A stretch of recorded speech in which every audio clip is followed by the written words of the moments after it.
In 1933, Franklin Delano Roosevelt was sworn into office, determined to battle against the Great Depression. His first 100 days brought about more swift and transformative action than most presidents achieve in a 4 or even 8-year presidency. For a government designed to move slowly with strict limitations on its powers, the Roosevelt administration stretched the constitutional limits of executive power to respond to the crisis and pull the nation back from the brink. But what was Roosevelt able to achieve in his first 100 days? And how did his New Deal transform America? Well, that's the treasure we're out to discover. I'm Dan Luer, and this is History for Humans.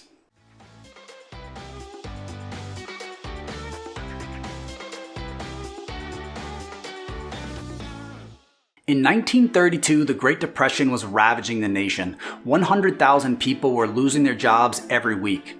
Millions lost their homes or farms. 25% of the workforce was unemployed. Many struggled just to get enough to eat or stay warm in winter, and some couldn't. But Americans lost something far more important than just their jobs or homes. They lost confidence in themselves, their country, and their government. Though President Hoover took some meager actions to address the Depression, most people believed they had been cast aside and left to fend for themselves. In the 1932 election, the grim Hoover faced off against the charming and wide-grinning Franklin Delano Roosevelt, who radiated optimism and hope for a downtrodden nation. FDR won the presidency in a landslide, and his Democratic Party took control of both houses of Congress, ready to act. Roosevelt had run on the promise of a New Deal for the American people. The deal was that the government would not just sit passively by, but use its powers to support the people during this crisis. FDR was willing and ready to experiment to do so. Roosevelt said plainly, take a method and try it. If it fails, admit it frankly and try another. But above all, try something. After years of inaction, the machinery of government was thrust into motion. Nearly paralyzed from polio, he was supported by his son as he walked to the podium. Addressing weary Americans, he stated confidently, "This great nation will endure as it has endured, will revive and will prosper. So, first of all, let me assert my firm belief that the only thing we have to fear is fear itself." Roosevelt knew it was not only the economy that needed to be recovered, but the soul of the nation, the heart of the people, and his programs needed to repair both. So, our exploration question for today's story lecture is, how did the New Deal attempt to get America out of the Depression, and how successful were his first 100 days? So try to keep your mind focused on that as we go through today's story lecture, but first, umbrellas out, y'all, because I got some history to rain upon you. Immediately, Roosevelt called Congress into a special 3-month session and had his entire cabinet sworn in at once, which has never been done before or since. His cabinet included a diverse range of people, including Frances Perkins, Secretary of Labor, the first woman to head a cabinet position in U.S. history. Also surrounding Roosevelt was his brain trust, made up of intellectuals and progressives that advised Roosevelt on his policies and programs. In the weeks before Roosevelt was sworn in, the banking crisis worsened. Thousands of banks had failed during the Great Depression, and almost 1,500 in 1932 alone, wiping out millions of savings accounts. If the banking system failed, the American economy would crumble. Right away, Roosevelt declared a 4-day bank holiday, which closed all banks across the country. Congress then passed the Emergency Banking Relief Act, allowing the government to review the standing of banks and decide which could be open and which needed restructuring. Still, the fear was once banks reopened, a massive rush to withdraw funds would again trigger more bank failures. Roosevelt appealed directly to the American people with the first of his many fireside chats. Speaking to 6 million Americans, to families gathered around their living room radios, Roosevelt spoke to them like a father figure or a wise uncle. He explained how the banking system and the whole economy really depended on ordinary Americans like them, addressing them personally, and that their money would be safer in banks than under their mattresses. The fireside chat worked. When banks reopened, there was no rush to withdraw, but rather to make deposits. The banking crisis had ended once and for all. Taking no rest or victory lap, the administration and Congress pushed forward, combating the Depression on multiple fronts. His New Deal is often broken down into the 3 R's: relief, which was immediate aid to the suffering and hungry; recovery, to provide jobs and kickstart the economy; and reform, to ensure that such a depression could not happen again. So as I go over some of the programs from his first 100 days, see if you can determine which R they best fit into. Congress moved at unprecedented speed, passing the Federal Emergency Relief Administration, or FERA. Within just 2 hours, they shelled out $5 million. Though meager by today's standards, it was astonishing in its price and pace for its time. The program provided blankets, clothes, supplied soup kitchens with food, and job training for the unemployed. And that brings us to Dad Jokes in History! What did pirates like best about the New Deal? The 3 R's. No. Well, if you think you got a better one that relates to the New Deal, let's see it in the comments below. Roosevelt's favorite program was his pet, the Civilian Conservation Corps, also passed within just a few weeks of taking office. The CCC employed young men, 18 to 25 years old, planting millions of trees to combat soil erosion, building lakes, improving national and state parks, restoring historic battlefields, and many other conservation projects. Workers in Roosevelt's Tree Army were paid $30 a month, but with their room and board provided, had to send $25 back to their families at home.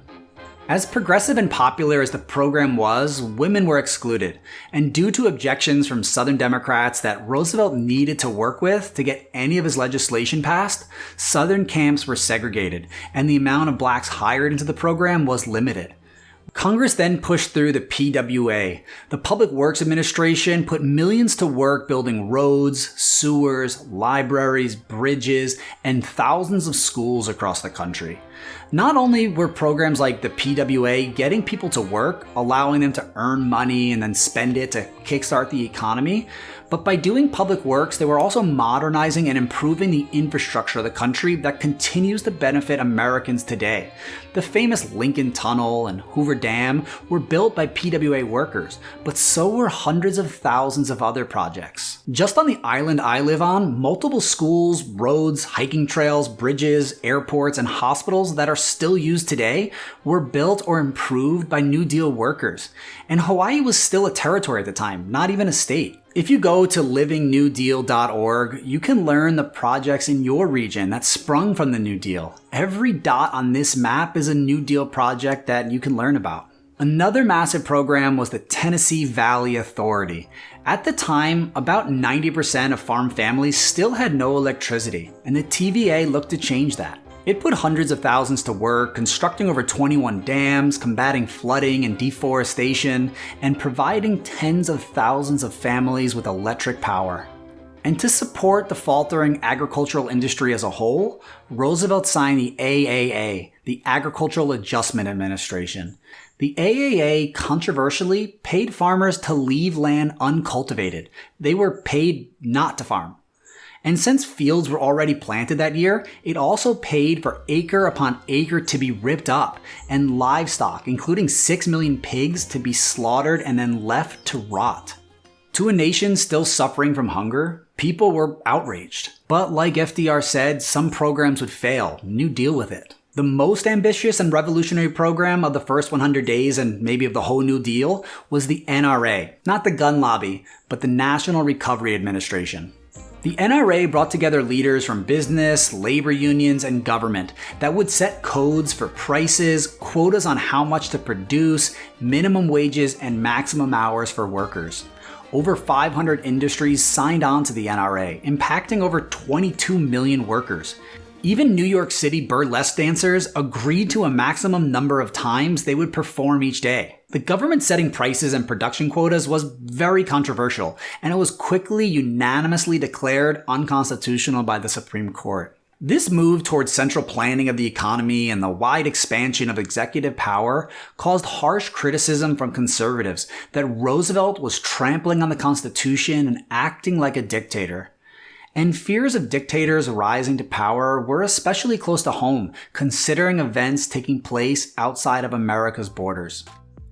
Just as Americans before FDR took office were pervaded by fear and hopelessness, so too were much of the world's people, who were also suffering from a global depression. This has been the recipe for revolution and the rise of tyrants throughout history. And in 1933, the same year that Roosevelt was sworn into office, Hitler rose to absolute power in Germany. At the same time, totalitarian dictators were consolidating power across much of the world. Mussolini in Italy and Stalin in the Soviet Union, and a military dictatorship was usurping power in Japan, and they all were strapping on their boots, ready to move.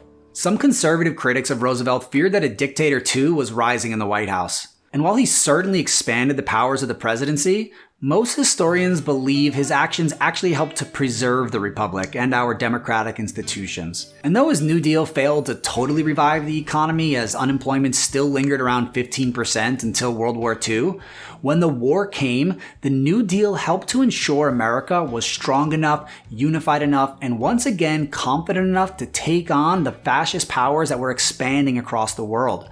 And our next unit will cover how that all happened, so hold on for that. So, Roosevelt's first 100 days were a whirlwind of transformative programs and policies that brought America back from the brink of collapse. The first 100 days now stands as an early benchmark to measure the success of all presidents, however unfairly. For FDR, though, he was just getting started. He went on to sign even more groundbreaking legislation, regulating the stock market, guaranteed the right for workers to unionize, and maybe most importantly, the Social Security Act that provided pensions for the elderly and disabled, a program that remains wildly popular today. The New Deal fundamentally altered the relationship between the American people and the government, that the government is now an active partner that provides basic security for the people so they can better enjoy the blessings that are bestowed in the Constitution. And thanks for engaging in some history today. This has been History for Humans. And I just want to say thank you guys for watching and getting down on some history today. If you enjoyed it, can you go ahead and click the thumb and show it? And that wee button that says subscribe would be pretty cool too. And for teachers and homeschool parents, there are lessons and resources that go with all of my videos on my website, www.history4humans.com. That's number 4. And I got a lot of other goodies on there too. So go over and check that out and save yourself some time, some energy, and some stress so you can enjoy exploring history with your students. And if you're doing a learning activity, hang out because I got instructions in just a sec.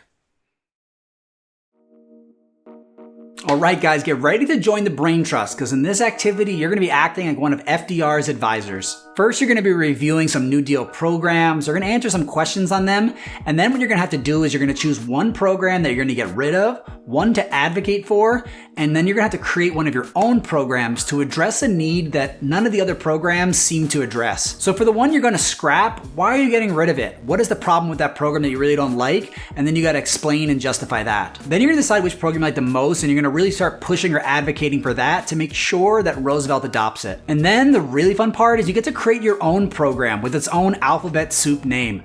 Make sure that it's unique and different from the rest and will address at least one of the 3 R's. All right, I think you're really going to enjoy this one, so hammers out and nail it.